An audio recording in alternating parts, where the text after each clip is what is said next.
Los Angeles Marathon. 25,000 athletes, 1 million spectators, and one brand new route.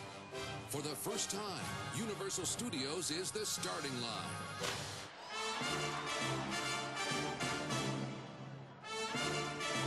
26.2 miles through Hollywood, Exposition Park, Koreatown, East LA, and downtown Los Angeles.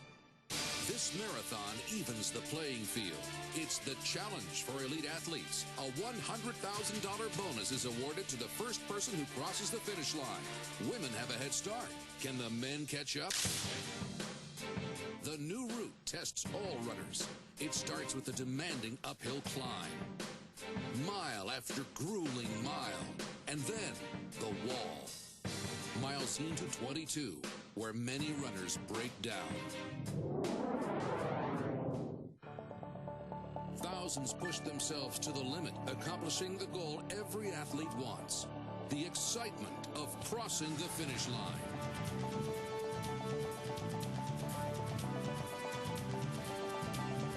These are the marathon moments of the 22nd LA Marathon. Keeping an eye on the men's and the women's leaders. Back to the pack and Patrick Healy. This is one of the amazing stories of the marathon.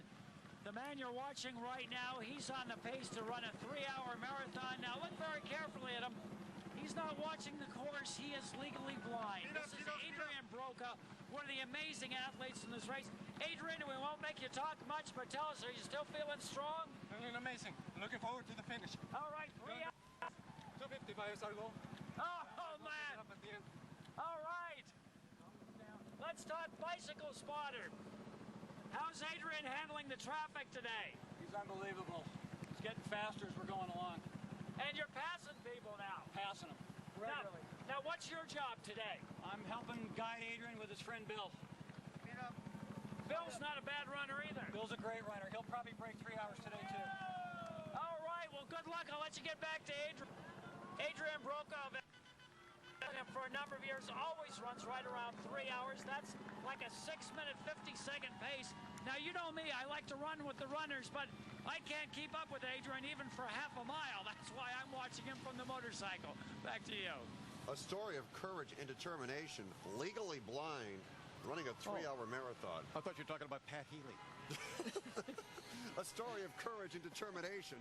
Pat Healy for surviving year after year.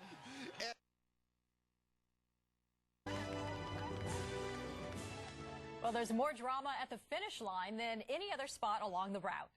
In fact, Angie Crouch is there right now where people are still crossing the finish line at this hour. Hello, Angie. That's right. This is definitely the place to be. As you said, people are still crossing the finish line more than 10 hours after this marathon got underway. And believe me, when they come across that line here at 5th and Flower, the runners say there's nothing quite like it.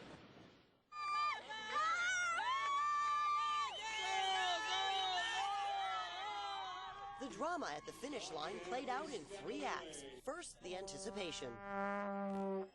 Then the perspiration. And the final act, the inspiration. Out here running for all those people who can for some reason or another. Adrian Broca, a high school track star blinded by an illness, running his 13th marathon. I want to show everybody that if I can run a pretty competitive marathon, I'm sure everybody out there can do it just as well if they just put their faith in God and believe in themselves and are willing to do the hard work that it takes. Daddy Doug Hansen ran with and for his daughter named Angel. She was born with multiple birth defects, so we started charity. And I just run marathons to raise money. This is number 13. It's the first LA Marathon for Tim Pierce, husband of paralyzed LA police officer Christina Rapati, shot in the line. The last pictures of me standing where I was running, you know, which was really passionate about. Malibu, California. They came from Malibu and Compton, Mexico and Senegal, Oregon and Oxnard, with one thing in common, determination. A few collapsed at the finish line. Some cried. Many were just grateful to get to the finish line, get their shoes off, and get a hug. Okay. Feels good when you finally cross that finish line. LA City fire officials say they treated about 300 people on site for heat exhaustion and heat stroke today. About 45 people had to be taken to the hospital for medical treatment. But overall, most of the people we've seen crossing the finish line are in amazingly good shape tonight, including one guy who ran the whole 26 miles in his bare feet. He wasn't even limping when he finished. A woman just came up to me and told me there are 3 people still in the marathon. We're still waiting for them to cross this finish line. For now, from the